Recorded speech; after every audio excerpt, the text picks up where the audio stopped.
My name is Stephanie Sparks. I am a partner at Jackson Walker, and I focus on energy and business litigation. We are really fortunate to have Todd Staples back with us today, and we're so excited for him to be here. I want to thank our sponsors for the Energy Forum, gold sponsors Encore and Jackson Walker, and silver sponsors Atmos Energy, Market Wave, and Burns McDonnell. We're so pleased to have our sponsors that help us out with these um, educational forums every week, every month, every year. So with that, I will introduce Todd Staples. As most of you already know, Todd has been the president of the Texas Oil and Gas Association since 2014. He has focused on expanding Texoga's presence as the go-to source for reliable and credible oil and gas information for all industry participants. He believes that Texoga must be a modern day voice for the industry and has even developed and implemented a approach to educating voters and elected officials on the many different contributions that the industry has made to the state to ensure that pro-energy policy decisions are made and they're based on economic and scientific facts, which obviously is really important in today's changing climate. Prior to Texoga, Todd was served as the Texas Agricultural Commissioner, winning 2 statewide elections. He also served with distinction in the Texas Senate and the Texas House of Representatives. So again, we're very excited to have Todd back to talk with us today about all the changes that have happened in the oil and gas world in the past few months. And with that, I will turn it over to Todd.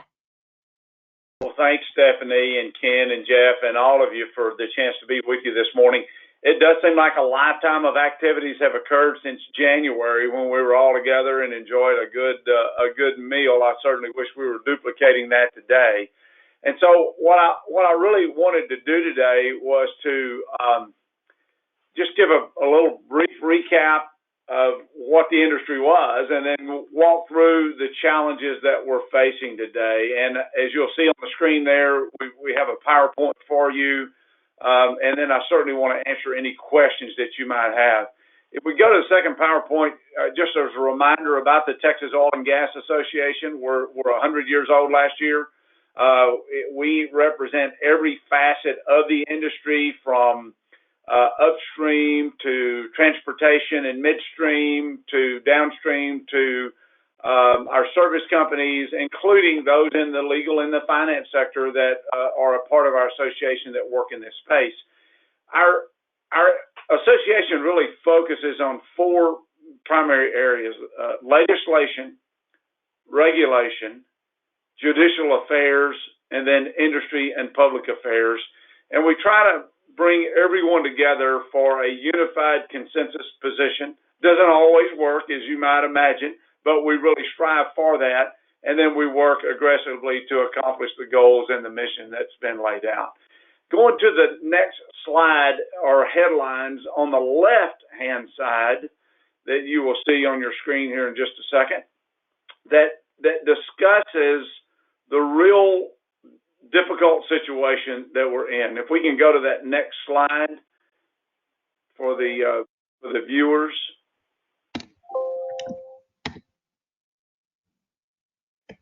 That's like something's frozen there. Okay. Well, yeah. So on the left-hand side of your screen, well, we'll talk. Let's go back to the questions. Let's go back to that. Sorry, Jeff. Here are the 4 areas that I'm really going to talk about: the current condition of the industry, what the role of oil and gas has been historically, what the role of oil and gas will be going forward. And as we hear a lot about energy transition, just what does our energy future look like?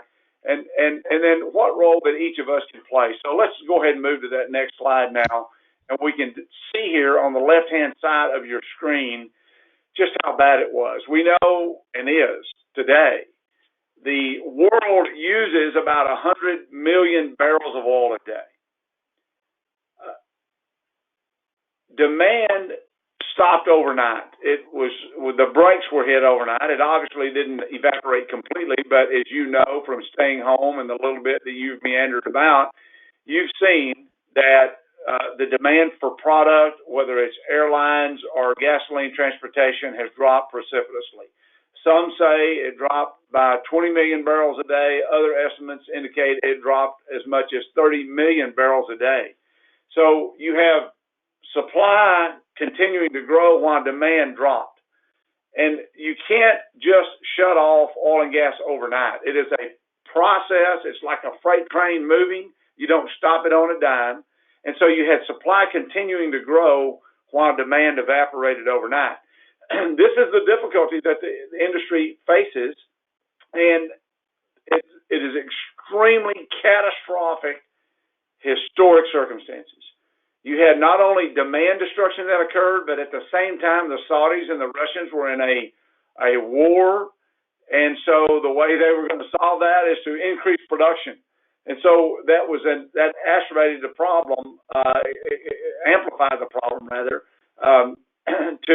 to extreme proportions, such so that the industry was really divided on what the solutions were. We'll talk a little bit about that as we move forward. On the right-hand side of your screen, though, you do see the good things that occurred in the headlines, because there is an opportunity to move beyond this, and we'll talk a little bit about that. Let's go to the next slide, though, and it's just a quick reminder. We'll go through some of these pretty quickly. Last year, Texas paid oil and gas. The industry paid over $16 billion in state and local taxes and state royalties. We had over 428,000 employees. Our industry represented about a third of our state's private sector economy. So we were the biggest producer in the nation. As we look at the next slide, you'll see a reminder of how some of the ways the legislature used that money. Oil and gas pays into the rainy day fund with our severance taxes. The legislature spent $6 billion funding things like for retired teachers, to our state hospital system, to road infrastructure, to flood planning. Good things I think Texans can agree upon, but those dollars are not going to be there at the extent that they were this last session. The next slide is a reminder that we fund our permanent university fund. The industry pays heavily into the permanent school fund. The industry pays largely into the state highway fund. So we pay a great amount to make Texas what it is today. We do that through infrastructure that we have in place. The next slide demonstrates just how important our doorway to the world is through our port system. The Gulf Coast in Texas exported more than we imported for the first time in 2018. Those numbers were continuing to climb. We were exporting crude oil. We're exporting liquefied natural gas. We're exporting refined products. And it's all because of a very important network of infrastructure moving the production through our pipeline systems to our Gulf Coast, where most of our refineries are, and certainly where our export capabilities are. It's a fantastic system. And just to demonstrate the extent of this system, our next slide shows you that. On the right-hand side of your screen is a Texas roadmap we're all familiar with, right? We go all over this great state, see some amazing sites. North Texas is certainly a hub of infrastructure, of transportation, of highways that makes you a major distribution center, a major air transportation center, and we move products and people all across Texas. Contrast that to the picture on the left-hand side of the screen. That is a screen of pipelines we have in Texas. The red pipelines are crude oil, the green are natural gas, and this does not include our local distribution system like our friends at Atmos that are getting natural gas to power your homes. This is an example, though, and my point is this. Pipelines are the oil and gas highways of Texas. This is the way that energy is sent to your homes. This is the way that fuel is available for your cars. And so when we think about infrastructure, I just wanted you to see in a picture of just how complex of a system that this is. Now, you can move crude oil in different mechanisms, right? You can move it by train. You can move it by truck. And we use those options as well. But pipelines are safer than any other method? And would you like to be behind a bunch of truckloads of crude oil going down the highway while you're battling everything else? Or would you rather that have it in a pipeline and free up our highways for pedestrian traffic and those types of things and other goods that can't be shipped through a pipeline? So that's just a picture of how important it is. Now, the next slide is going to discuss innovation technology, the reason that we're the world's largest producer, the reason that Texas is the energy capital of the world is because we have embraced a free market system that has fostered innovation and technology, and that, my friends, is leading to a cleaner energy future. We're using technology like never before, robotics, automation, artificial intelligence, 3D imaging. The drone is the picture on the left. I think that's a carbon capture facility on the right that you can see. All while production has increased, emissions have been decreasing. This industry is committed to continuing to a lower emissions future, and I'm proud of the work that they're doing, all while we contribute to a strong economy. Our next slide is going to give you a couple of examples of ways that we do that. There's an effort called the Environmental Partnership. We have established here in Texas the Texas Methane and Flaring Coalition because we want to reduce flares. We want to reduce methane emissions, and there are smart ways to do that. There are best practices that we can embrace, and there are operational procedures that can be done. But flaring is necessary for safety reasons. Flaring is necessary when there are system interruptions, particularly that may be outside of the control of the operator. And so just like any industrial activity, there are going to be reasons that we do that, but you'll be glad to know that carbon capture and sequestration is on the minds of producers, leak detection and repair equipment, improved sensors and improving overall monitoring are all things that we're exploring, that we're working on. Cleaner burning fuels, cleaner burning engines are all things that are going to lead us the way. The next slide is just a reminder that every energy source does have a footprint. We talk a lot about renewable energies, and our industry actually supports an all-of-the-above approach. We're fine with whatever consumers want to use. We just think government needs to be careful in picking winners and losers, and we need to make certain that we're thoughtful and we recognize the impact that other forms of energy has. You see those are wind turbines on your left that are headed to a landfill. That's where they go. You see a study has said that even electric cars are producing a lot more carbon dioxide than people may think. So these are just things to think about as we recognize in the next slide that there's simply no substitute for oil and natural gas. The next slide shows us that the products that we use each and every day come from a derivative of oil and natural gas, whether it's our medicines to makeups to tires to the masks that we use today, the hand sanitizer that is so important in all of our lives today has components of oil and natural gas. And we just need to think about that as we think about doing away or the energy transition, what that means. Energy transition to me means that we're going to work toward climate progress, that we're going to do a better job with our production. Just like on our highways, we try to be safer, we try to lower the incidents that occur, and oil and gas is the same. We're going to do a better job, but we're still going to be a big part of this economy. And we're going to be able to make a difference in people's lives for decades yet. So today, you might have heard a little bit in the news about how the industry was trying to grapple with the oversupply that I mentioned and the demand destruction that occurred overnight. The next slide brings to mind the issue that has been talked about, proration. Proration is a term that was used in Texas in a process of limiting the amount of production that producers could produce on a daily basis.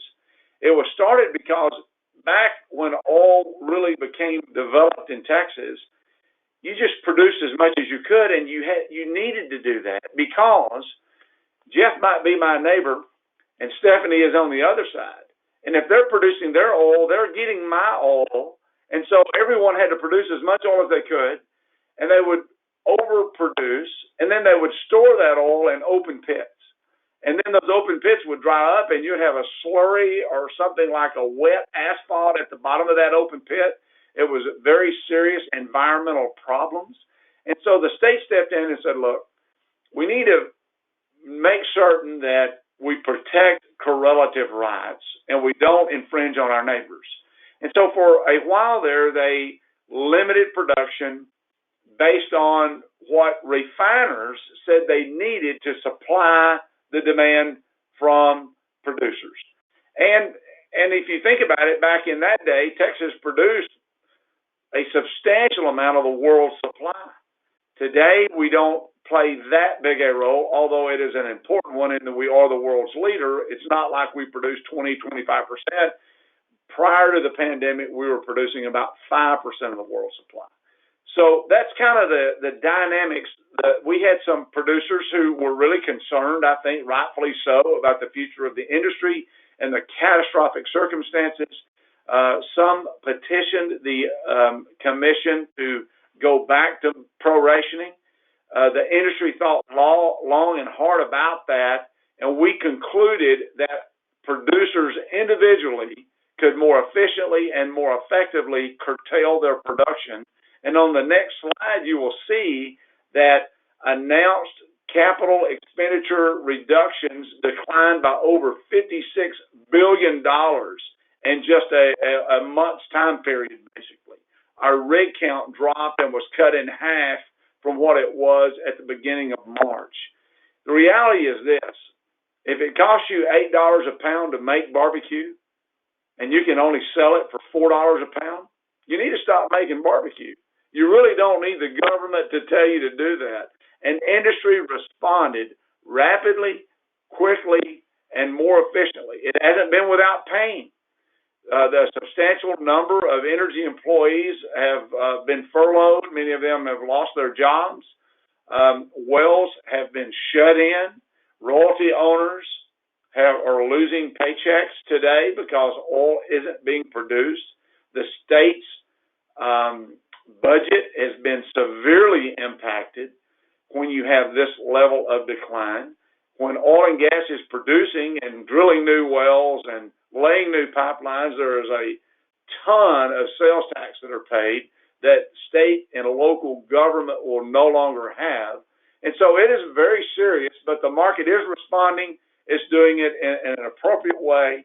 And we've had some efforts by our leaders that have enabled us to really make a difference. On the next slide, you'll see that Governor Abbott created a strike force to open Texas. I've been fortunate enough to serve as a leader of the energy work group. We surveyed industry. We reported to Governor Abbott some tools that would be needed to help the industry keep moving and to make certain that we could supply the necessary energy to our state. Railroad Commission Chairman Wayne Christian actually formed a Blue Ribbon Task Force to ask for specifics that could be done at the commission level. And we gave over 4 dozen items, not only that the commission should look at, but things that the Texas Commission on Environmental Quality, our comptroller, things the legislature needs to look at, even during the interim time. And we did this all focused on making certain that health, safety, and the environment were protected. You can do both, and our industry is very efficient at that. Getting close here to the end, I want to just get you a couple more things, and then I think Stephanie and Jeff and Ken wanted me to answer any questions that you might have, so I certainly want to do that. You've probably been on 1,000 of these go-to-meeting instances here, so I certainly don't want to filibuster here today. But 2 quick things, and let's look at the next slide here on one of those. So we want you to plan on being a part of Texas Energy Day at the Capitol. We think chambers of commerce all over Texas needs to join with us and come tell the story of the importance of growth and economic development and jobs and everything that a robust energy industry means for this state. The picture on the left are some scenes from that. We had over 700 people last year. We eat lunch on the grounds. There are interactive exhibits. You can see what liquefied natural gas really is like and how safe it is, because we have some of that right there on the side of the Capitol. It's a lot of fun, and you get to see your state representative and your senator and to interact with them. And one quick thing I know is that the city of Dallas is contemplating adopting a climate action plan. We think climate progress is smart. We think it's good to think about our environment and how we can be better stewards. But we also know that it's essential that we're smart about it. We need to make certain that we do not exclude forms of energy without thinking about the benefits and the costs. And so we think that while this plan is going to be aspirational, we know that ordinances will be based on this. Right now, we see some flaws in the Dallas Climate Action Plan. We think that it doesn't do a cost require, let me restate that, it doesn't require a proper cost-benefit analysis when you think about the different types of fuel choices. And so it's dangerous when we all know how rapidly technology is advancing and how our free market system challenges us to all do better. We think it's a dangerous policy to not have it to be technology neutral.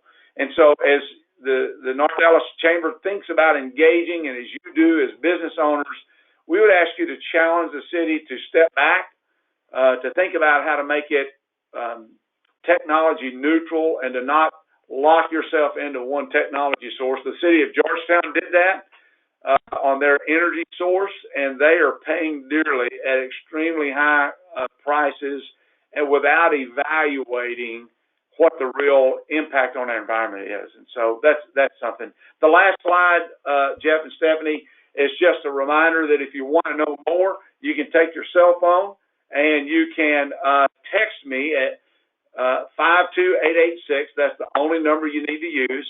And in the message, put Texoga. If you'll text me, you'll see that you can sign up. You can get information about what's going on, and we hope this information will be useful to you. So take a minute to do that. That's it. I wanted to be certain that I covered those topics this morning, talk about the condition of the industry, and be happy to answer any questions that you might have.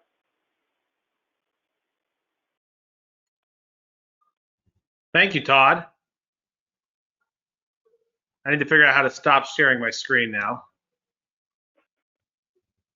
All right. Can y'all see me instead of the screen now? I think we do. Great, great. All right. Well, this is excellent, Todd. We've got a few questions. The first question is from one of our LSU Tigers, Charlie Sarton. Do you want to unmute and ask your question, Charlie?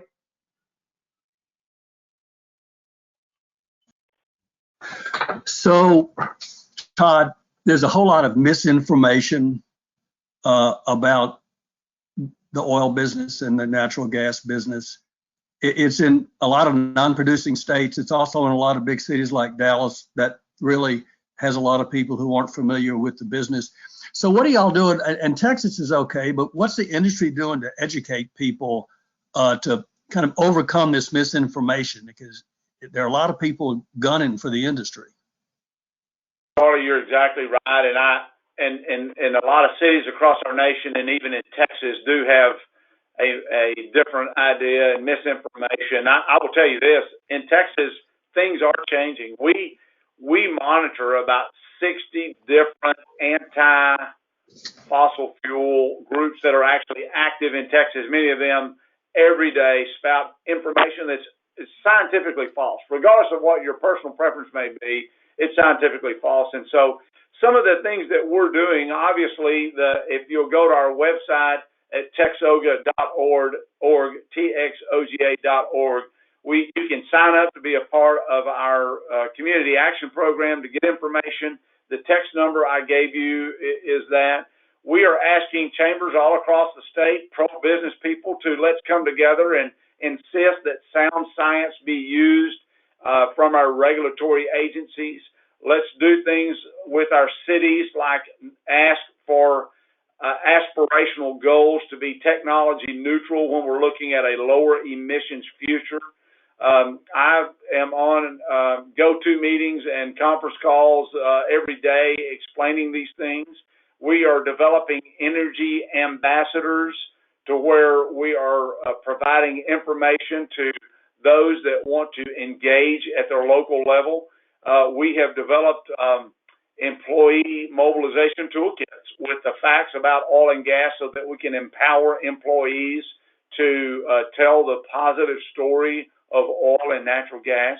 Texas Energy Day at the Capitol is one example that we didn't used to do, but now we are engaged. We also, our board has given us the resources. Marty Ruckel is she's a senior advisor with us at Texoga. She lives in the North Texas area and is engaging with allies in North Texas. We have a community relations person in Houston, one in Corpus, and one in South Texas, and one and others that we're developing. And so it's a challenge. Information is important. One of the exciting things that we've done that we had scheduled for North Texas was actually have a mobile oil field learning unit that was going to go to the schools in North Texas and interact with kids in the 4th through the 6th grade, explaining STEM education and how developing our natural resources is what gives us the quality of life that we have today. And so we're just beginning, I think, but it's an important issue and one that we need everyone's help on. Thank you all. Next question is from Dr. John Grabarczyk from the University of Phoenix. Dr. G, do you want to unmute and ask your question? Yeah, thanks, Todd, for the opportunity. I'm just wondering, can you give more information about the carbon capture progress? I read a big article about Oxy doing a huge investment in that, if you would, please. Absolutely. So carbon capture, the idea of carbon capture is something the industry has been doing, capturing carbon, using it for enhanced oil recovery. There's a big effort underway in Fort Bend County area where they're actually capturing carbon emissions from a plant and piping it underground to an oil field where they're pumping it back into the ground and then recovering those hydrocarbons. Carbon capture, use, and storage now, though, is actually talking about capturing carbon right out of the air and then using that. They're also talking about, they have prototypes, John, where they have trucks that are capturing a large amount of the carbon emissions from the operation of the automobile itself and keeping it internally in that dynamic. And so there's a oil and gas climate initiative that is really focused on carbon capture technology, and many companies are championing that and spending significant research dollars on trying to make that economically feasible. And we do believe that that's going to be a part of the future as we think about a lower carbon emissions future. Great, thank you. Appreciate it. Thank you. Todd, question for me. One thing that we're dealing with a lot in the urban areas is social distancing, and how do we deal with that and still work our regular jobs? And how are you seeing that play out in some of the areas where oil and gas is being drilled for? And are you seeing those same concerns, or is it something less of a concern because there's fewer people or it's a more rural area? No, it's a huge concern, and you think about how broad and vast oil and gas is. If you think about it, we have control rooms for our pipelines that they have to have social distancing there, which makes it a challenge. Think about a refining system where you have employees coming into a plant. So the industry has developed protocols following CDC guidelines, testing for temperatures, making certain that social distancing is maintained. It is a very big challenge, and one that the industry has taken very seriously. And now, though, we need the back office support to come back online. A lot of the planning, a lot of the strategy occurs in our offices, and you can only do so much remotely. And so I'm glad to see Governor Abbott opening that back up. It looks like it's going well. I saw some charts this morning to where that the infection rate might be declining. I didn't get to read it thoroughly, so I don't want to create a false narrative there, but it looks like it's working right now. One thing that is important in North Texans, I know from when I chaired the Senate Transportation Committee, transportation funding. So if you think about it, a lot of that comes from our gasoline sales. Well, what's happened to gasoline sales the last month and a half? Drops significantly. And so while the diesel tax may have increased a little bit because we're still shipping a lot of goods to people at their homes, the gasoline tax to fund our highways is going down a bunch. And so it's going to be a challenge to meet these needs as we move forward. Thanks, Todd. Next question is from another one of our LSU Tigers, from Paula Schofield. Paula, do you want to unmute and ask your question?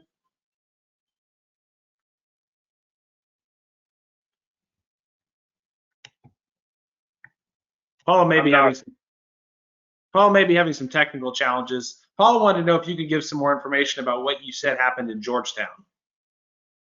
Yeah, so the city of Georgetown entered a contract to be 100% renewable energy. And as you all know, that is an impossibility. If you're getting your power from your power line into your home, if you use electricity, that comes on the grid. And so what goes on the grid is generated from, natural gas is our predominant source. There's still some coal being used in Texas. There is some wind energy, and there is solar that goes into our grid. And so they entered a contract to get all of their energy from 100% renewable, which is a misnomer. And as I think Charles L. can tell you, that's great, but whatever you get into your home is just what's on the grid. And so they locked themselves in that contract. Natural gas prices declined significantly. And so their ratepayers were paying substantially over the market-based rates that any consumer can go out and contract for themselves. They have a locally owned municipality, and they made a bad decision and locked in these rates, and now they're in lawsuits trying to get out of it. And so that's what I mean about being fuel neutral. There are a lot of people that are working hard to deliver the power that you need, whether it's electricity, a natural gas direct connection. And so we need to be smart about this. We need to look for ways to lower our emissions. And I think Texans have done a good job of embracing solar and wind. But if you do what Georgetown did, you're going to raise your prices for your citizens. You're going to raise your prices for your businesses. Then the businesses located in your community are not going to be as competitive as they would in some other city that is, takes a more rational approach. And that's what concerns me about the climate action plan for the city of Dallas. You want to make sure that they're not driving up the cost of doing business in Dallas to where it makes it more feasible to be in another market, because businesses look at this when they decide where to locate, whether it's taxes, power sources. Here's a real good example, and I'll stop because I get wired up about this, but I'm not filibuster.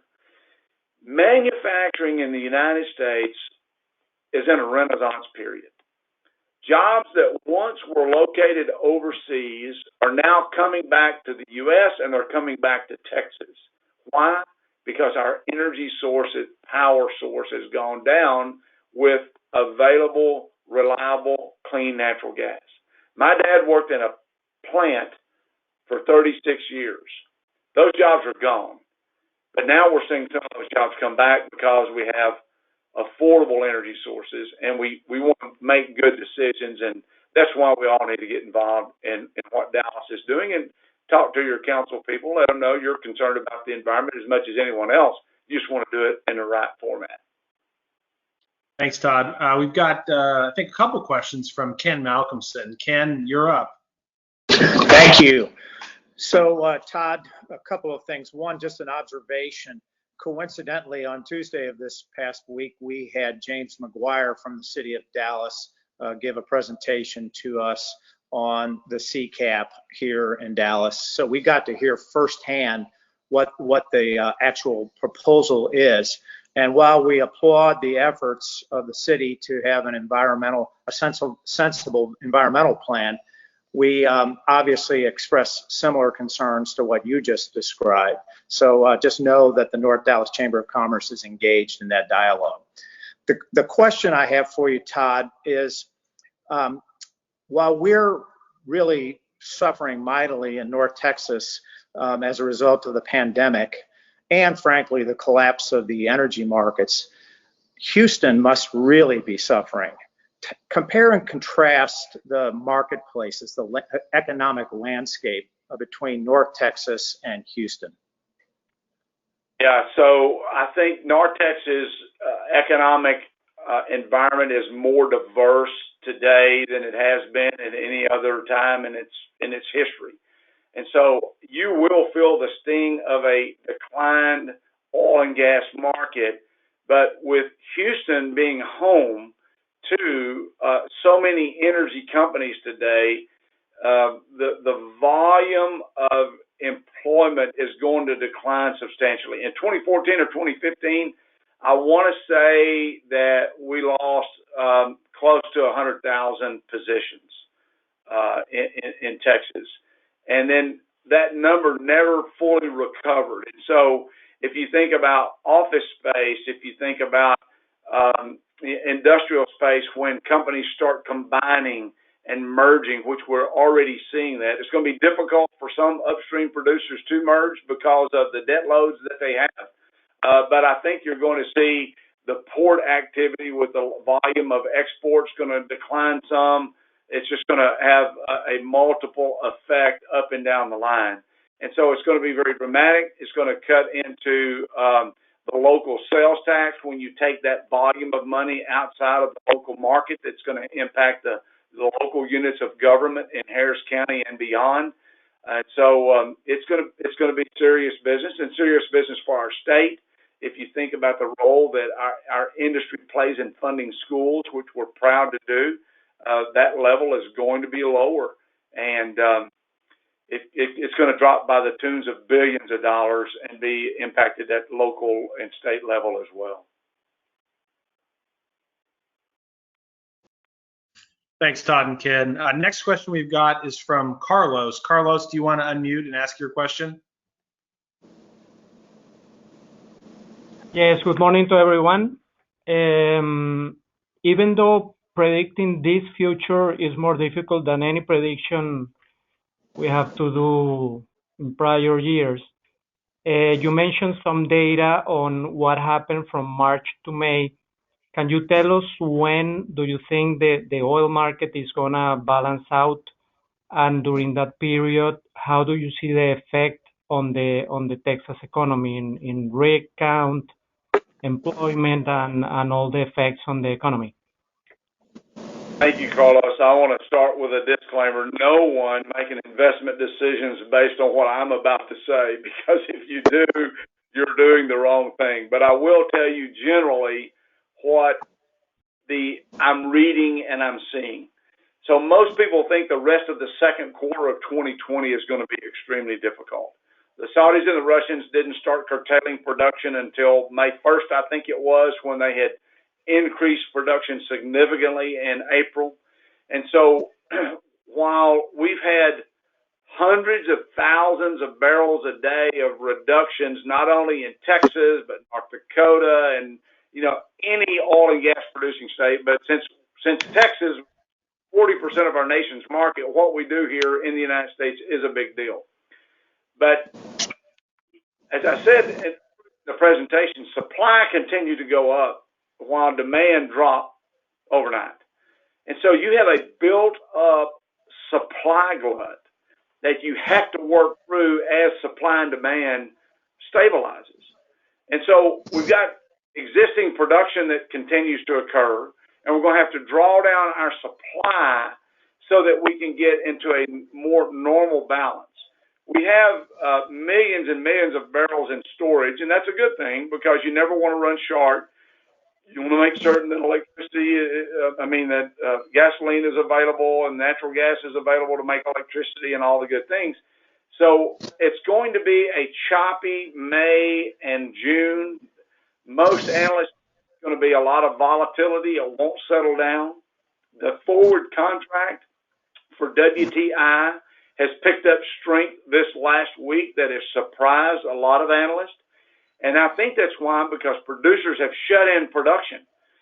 So you get oil and gas from existing wells and from new wells that you produce. Nobody's wells right now to a very large extent. It's been significantly curtailed. The existing wells, spigots have been cut off where they can, and so we've got to work through this supply.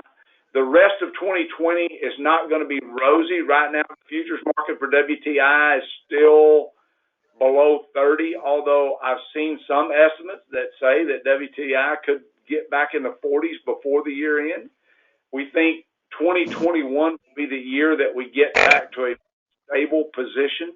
And what that means for Texas is not good, because if we're not hiring people, you get a lot of sales tax when you have a robust drilling program. Until drilling gets back again and you see oil consistently in the upper 40s, $50 range, you probably won't see a lot of new wells. And so, and when you have steep drops, sometimes you have huge increases. And so, right now you're probably paying $1.50, $1.60 for gasoline, and that breaks my heart to think that you all are doing that. Just leave your car running all day long. It's fine. Load up and just drive around. It'll help. But what I mean is that gas may spike high by the end of this year. I don't know. No one knows. And so there's that volatility, I think, that no one in business likes. We all like certainty. We all like to know what the game plan is. And right now we just don't have a lot of confidence. But now you know what I know, that it's going to be a rough year. It should get better in the third and fourth quarter, but we're not going to get out of the woods this year. It doesn't look like. I have another question. You had referenced the day in Austin that y'all are having in February of 2021. The chamber is doing something similar in early February as well. And wanted to see if you guys had started thinking about what your legislative priorities will be for the 2021 session. Do no harm. I think that's always when the legislature does no harm. However, we are thinking about those things and what we need to ensure that we have a robust oil and gas economy that helps all of Texas. Because it doesn't matter if you live in the oil patch or not, every single Texan benefits when oil and gas is doing well. One of our big priorities is going to make certain that the Railroad Commission that governs oil and gas and the Texas Commission on Environmental Quality are well funded. In a difficult budget session, budgets are probably going to be cut. The Railroad Commission is funded based on fees that we pay when we get permits. We're not going to be getting as many permits anymore. It doesn't mean we don't pay billions and billions in other taxes, and we're going to be asking the legislature, use some of those other taxes that we pay to fund the commission so they can be well funded. Some of our friends in the ag groups are wanting eminent domain reform again. We want to help with that. We think landowners should be treated fairly. Many of our pipeline companies go a long way to ensure that they do get treated fairly. When electrical lines are needed, electricity industry works very hard to accommodate landowners. When a city needs water lines brought into your city, you have to use eminent domain to do that. And so there are a variety of industries that need the ability to build infrastructure to accommodate the growing state that we have and the millions of Texans. We think that'll be another issue again. We're going to be offering solutions to this, and we hope our landowner friends will accept those, because there's two criteria that we have. We don't want to go to the courthouse over it where it's a litigious adversarial situation, and we don't want to unnecessarily projects that are vital to the growth, meeting the growth needs of our state, including highways. And so those are the types of things. We're going to be looking at water for Texas, produced water, and just how we can ensure that that's used productively. And those are the types of things that we're going to be looking at as we think about the next session. I think Ken might have another question, or he's not muted. No, I'm sorry. I apologize. I didn't, but no, I was curious. Again, I had technical difficulties up front, but where is Todd calling in from? I'm calling in from East Texas, and so I'm very happy today. I have sequestered. I left Austin before the travel ban was put in place, and I'm set up in my home office here. You know, when I was elected ag commissioner, my wife told me the Constitution may require me to live in Austin, but it doesn't require her to. And so Palestine and East Texas is still our main home, and it's been fun, except, you know, we're all working 12 and 18 hours a day. This, you know, you tell everybody, okay, go home. Well, we are home. You can't go home. The days never end. They never stop. And so it's been ongoing, but we're seeing a little bit better, easier pace. I would say not easy, but less intensive than what it has been the prior 6 weeks. We all need that. I told my staff on Monday, hey guys, let's all work real hard all week and shut down on Friday. And everybody said, great. And then I realized, well, I'm working Friday because I'll be meeting with the North Dallas Chamber and some other things that I had on my schedule. And so I'm delighted to be with you guys today. But I have a big double window out my office, and so when you see me doing this, I'm looking at birds chirping and green grass and green trees, and it's a good place to be. Todd, one last question for me, I think, to close us out. What can folks in the business community do to help your organization out, and where are some areas that you think we can collaborate? And while I'm doing that, I'll share that last page of the screen. I've gotten several requests to get that information again. Yeah, thanks, Jeff. And I think Charles started me out along those lines, and I appreciate that. Look, Texas is what it is today because Texans lead. Texans get involved. Texans are not defined by events. Texans are defined by our actions.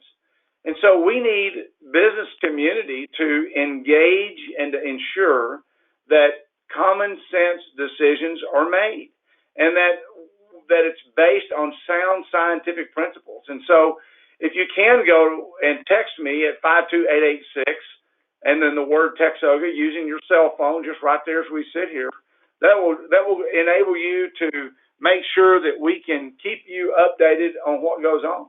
You know, I think, you know, chambers like Dallas that focus on energy, having an energy committee or energy task force to look at issues for energy for a growing state is essential.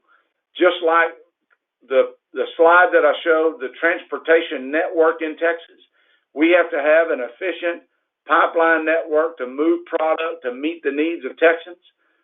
This is something that serves the public good.